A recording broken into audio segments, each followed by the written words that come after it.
We provide you the platform to turn your dreams into reality. Give wings to your aspirations with KR Mangalam University. America और रूस एक दूसरे पर सीधा वार तो नहीं कर रहे, लेकिन इशारों इशारों पर एक दूसरे को धमका रहे हैं। ट्रंप पुतिन को यूक्रेन मसले पर झुकाना चाह रहे हैं, तो पुतिन अमेरिका के सहयोगी देशों को अपने घातक हथियारों से डराने में लगे हैं। अमेरिका ने B-1B बम वर्षक दिखाया, तो रूस ने जवाब में Tu-95MS बॉम्बर को जापान सागर में उतार दिया। कहानी कैसी है? कहानी ऐसी है, तू डाल डाल मैं पात पात। लेकिन जो सबसे बड़ा सवाल है वो ये है, क्या यूक्रेन को लेकर आने वाले दिनों में अमेरिका और रूस में घमासान मचने वाला है? आइए इस रिपोर्ट के जरिए समझते हैं।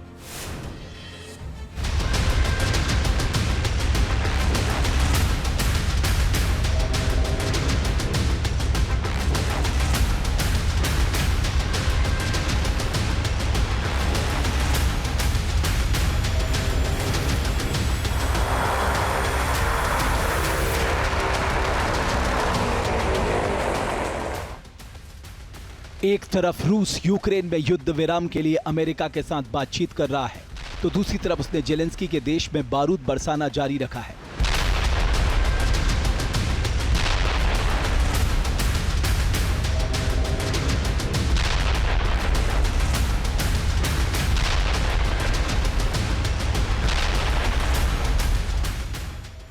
रूस चुन चुन कर उन इलाकों में बमबारी कर रहा है जहां यूक्रेन की स्थिति मजबूत है।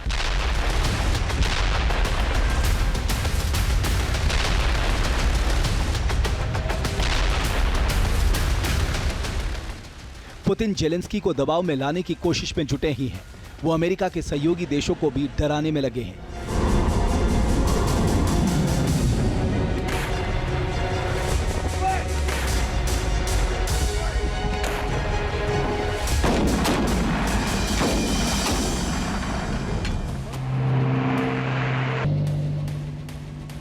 यह है रूस का Tu-95MS बॉम्बर, जिसने जापान सागर के ऊपर उड़ान भरी।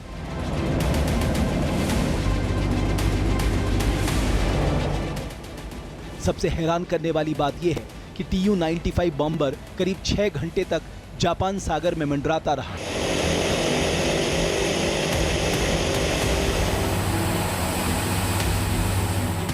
और इस दौरान उसके आसपास सुकोई 35S और सुकोई 30SM लड़ाकू विमान भी उड़ान भरते दिखे।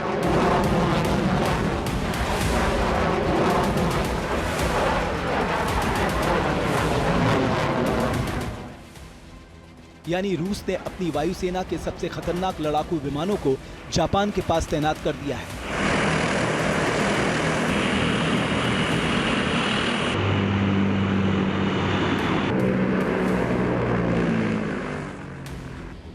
आपको याद होगा कि जब पुतिन अलास्का पहुंचे थे तो उनके ऊपर से B-2 स्टेल्थ बॉम्बर गुजरा था।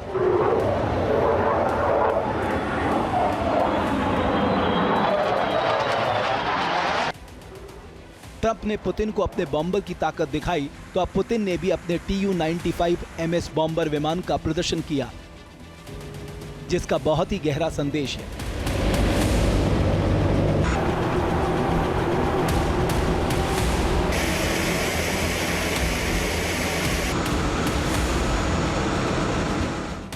Tu-95MS को स्पेशल मिलिट्री ऑपरेशन के लिए बनाया गया है। रूस का यह विमान असल में एक स्ट्रैटेजिक हैवी न्यूक्लियर बॉम्बर है। ये बमबारी के अलावा मिसाइलों को भी लॉन्च कर सकता है। Tu-95MS परमाणु हथियार और पारंपरिक क्रूज मिसाइल ले जा सकता है। Tu-95MS ultra long range cruise missile KH-101 या न्यूक्लियर क्रूज मिसाइल KH-102 भी दाग सकता है। Tu-95MS अधिकतम 925 किलोमीटर प्रति घंटे की रफ्तार से उड़ान भर सकता है। ये एक बार में 15,000 किलोमीटर की उड़ान भर सकता है। Tu-95MS को लंबी दूरी के हमलों को अंजाम देने के लिए डिजाइन किया गया है। इसमें पीछे ऑटो कैनन लगा होता है, यानी टेल गनर पीछे से आने वाले विमानों की धज्जियां उड़ा सकती है।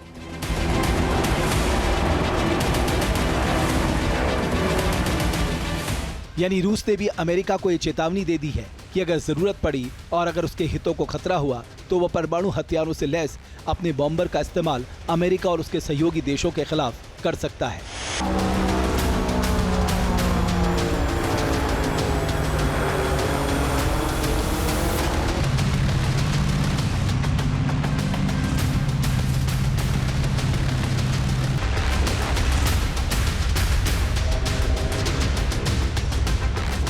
दरअसल ट्रंप काफी समय से रूस के खिलाफ जापान के इस्तेमाल की रणनीति पर काम कर रहे हैं। अमेरिका के कहने पर जापान ने अपने दक्षिणी द्वीप क्यूशू और ओकिनावा में मिसाइलें तैनात कर दी हैं। ये ऐसी मिसाइलें हैं जिनकी रेंज 1000 किलोमीटर है। इन मिसाइलों के निशाने पर रूस के सुदूर पूर्व में स्थित 2 अलग-अलग क्षेत्र हैं। प्रशांत महासागर के तट पर स्थित व्लादिवोस्तोक शहर अमेरिका और जापान के टारगेट पे होगा, तो रूसी प्रायद्वीप कामचटका तक भी जापानी मिसाइलें पहुंच सकेंगी।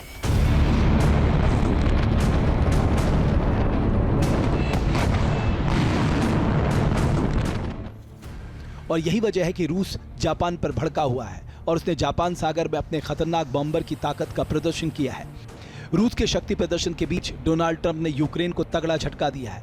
ट्रंप ने सुरक्षा गारंटी के तहत यूक्रेन में सेना भेजने से इनकार कर दिया है।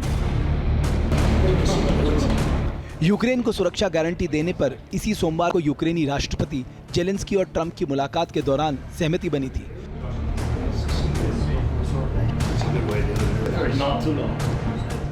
रूस ने पहले ही चेतावनी दी थी कि यूक्रेन में नाटो सैनिकों की तैनाती किसी भी बातचीत में एक रेड लाइन होगी।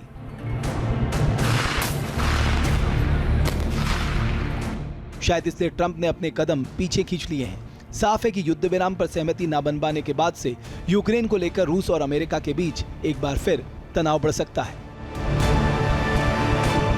जहां भक्ति है हर शब्द में, कथाओं में छुपे हैं दिव्य रहस्य और ज्योतिष देता है जीवन को दिशा। धर्म से जुड़ी हर बातों को जानने के लिए हमारे चैनल स्तुति को सब्सक्राइब करें।